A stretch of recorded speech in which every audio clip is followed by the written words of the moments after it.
Alors aujourd'hui, on va s'intéresser de près à l'accompagnement VAE, la validation des acquis de l'expérience. Mais attention, on va mettre de côté l'aspect purement technique, la paperasse, et on va plutôt le voir comme ce que c'est vraiment, un art. Oui, un art, l'humain est au cœur de tout. Allez, c'est parti. Parce que, au fond, l'outil le plus puissant dans cet accompagnement, ce n'est ni un formulaire, ni un référentiel de compétences. Non, c'est la connexion humaine. Pour l'accompagnateur, qu'on pourrait presque appeler un architecte de parcours, la véritable clé de voûte, c'est de réussir à créer une vraie relation de confiance. Et cette métaphore de l'architecte, elle est vraiment centrale. Imaginez un peu, le but c'est de bâtir quelque chose de solide pour le candidat.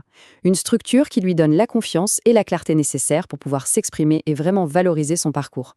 Et comme n'importe quel bon architecte, l'accompagnateur a besoin de deux choses, des fondations solides et bien sûr une bonne boîte à outils.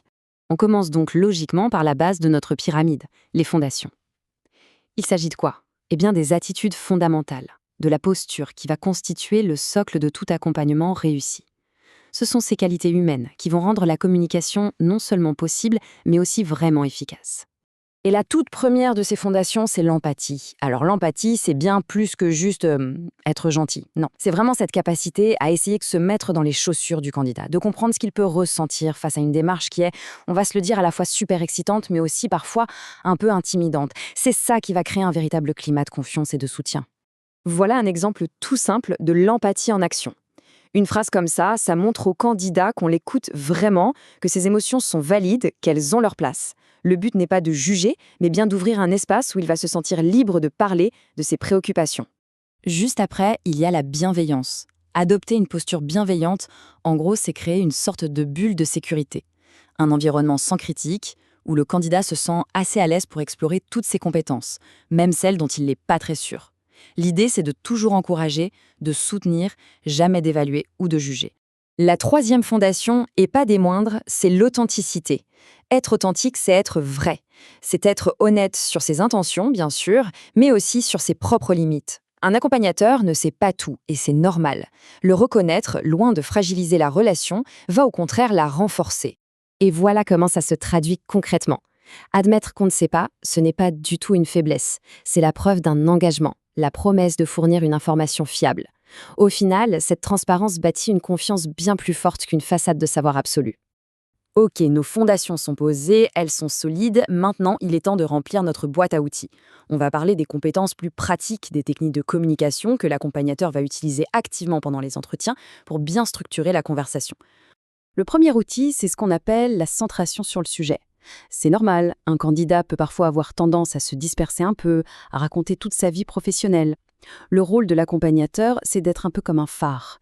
Il va gentiment ramener la conversation vers les objectifs de la VAE, vers les compétences qui comptent pour le diplôme visé. Vous voyez la subtilité? C'est super efficace.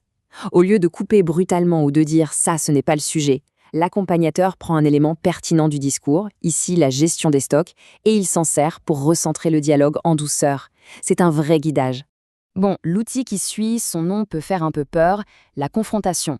Mais attention, on oublie tout de suite l'image de l'accusation ou du conflit, ça n'a rien à voir. En fait, c'est une technique qui se veut super respectueuse et son but, c'est simplement d'aider le candidat à, avoir les petites contradictions dans son propre discours pour l'amener à clarifier sa pensée. Voilà, la relance, ici, n'est pas du tout un reproche, c'est une invitation à l'auto-évaluation. Ça pousse le candidat à aller plus loin que les grandes déclarations pour analyser ce qu'il fait vraiment, concrètement, au quotidien. Passons maintenant à l'immédiateté. Cet outil, c'est l'art d'être présent. Il s'agit de faire attention non seulement à ce qui est dit, mais aussi à comment c'est dit. C'est savoir reconnaître une émotion, un non-dit, un geste, pour rendre l'échange plus vrai et parfois même pour débloquer des choses importantes. Ici, l'accompagnateur ne fait pas que écouter les mots, il observe le langage du corps. En posant la question, il ouvre un dialogue sur ce qui se passe sous la surface. Ça peut être la clé pour comprendre un blocage et aider le candidat à le surmonter. On arrive maintenant tout en haut de notre pyramide. C'est le moment où tout s'assemble. Les fondations, c'est-à-dire la posture, et les outils de la boîte à outils. Tout ça se combine dans une technique vraiment puissante et très spécifique, l'entretien d'explicitation. L'entretien d'explicitation, c'est un peu la méthode reine pour aider un candidat à déterrer ses savoirs les plus profonds, ceux qu'on utilise tous les jours au travail, mais de manière tellement automatique qu'on ne s'en rend même plus compte. C'est comme l'aider à dessiner la carte de son propre trésor de compétences. L'idée de base est assez simple. Au lieu de demander quelles sont vos compétences, on va plutôt demander de raconter une action, une tâche, mais dans les moindres détails. C'est à travers cette description ultra précise que les compétences vont apparaître d'elles-mêmes, de façon hyper concrète. Et la méthode est très structurée. On suit la chronologie de l'action. Par quoi avez-vous commencé? Et juste après, qu'est-ce qui s'est passé? Et ensuite, on va chercher le détail. À quoi ressemblait votre bureau à ce moment-là? Qu'est-ce que vous voyez? Qu'est-ce que vous entendiez? C'est cette approche quasi cinématographique qui fait ressortir la réalité du travail et tous les savoirs cachés. Alors, comment on fait pour assembler toutes ces pièces du puzzle, pour construire une pratique d'accompagnement qui soit réellement efficace une fois qu'on est sur le terrain? Finalement, la conclusion est assez simple, mais elle est essentielle.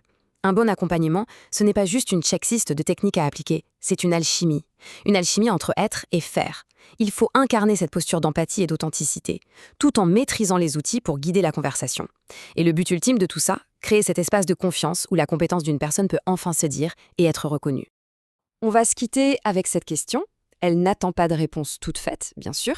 C'est plutôt une invitation à la réflexion. Parce que si les outils sont plus ou moins les mêmes pour tout le monde, la manière de les incarner, la posture qu'on choisit d'adopter, eh bien c'est ça qui rend chaque accompagnement absolument unique et, on l'espère, vraiment transformateur.